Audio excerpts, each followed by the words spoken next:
Sono stati quasi 600 i ragazzi che oggi hanno scioperato a Gorizia per sostenere la causa del clima.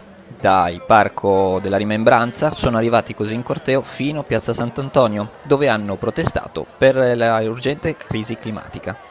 Gli obiettivi sono far sì che finalmente i governi prendano una decisione, che alla COP26 che si terrà a Glasgow a novembre finalmente prenderanno degli accordi stringenti contro la crisi climatica e capiranno che sulle loro spalle hanno dei cittadini a cui devono garantire un futuro. Noi vogliamo che la politica agisca ora, perché l'ultimo report dell'IPCC ce l'ha detto: o agiamo ora o mai più, quindi la politica deve prendersi le responsabilità dei propri cittadini. Presenti anche numerose rappresentanze di istituti scolastici del territorio, nonché singoli studenti che hanno voluto esprimere sul palco la propria opinione. Bisogna assolutamente ridurre gli inquinamenti ambientali per quanto riguarda più che altro le emissioni delle auto e anche risparmiare comunque energia a casa.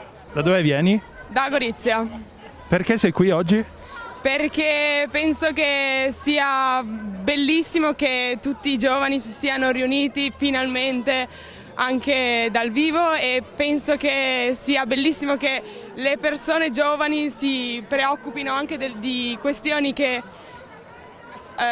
così sembrano così lontane, sembrano così distanti, ma invece sono parte della nostra vita. Sul piano concreto delle soluzioni, cosa pensi che si possa fare per evitare la catastrofe climatica? Credo che si possa fare, ma non c'è la voglia di farlo. Cecilia da Gorizia. Perché sei qui oggi? Perché credo che sia importante mostrare che ci teniamo a una causa che ci riguarda alla fine come noi giovani. Prima di partire c'è stato tempo anche di un confronto tra il comitato e l'assessore all'ambiente Francesco Del Sordi, a cui sarà consegnato un dossier con alcune proposte.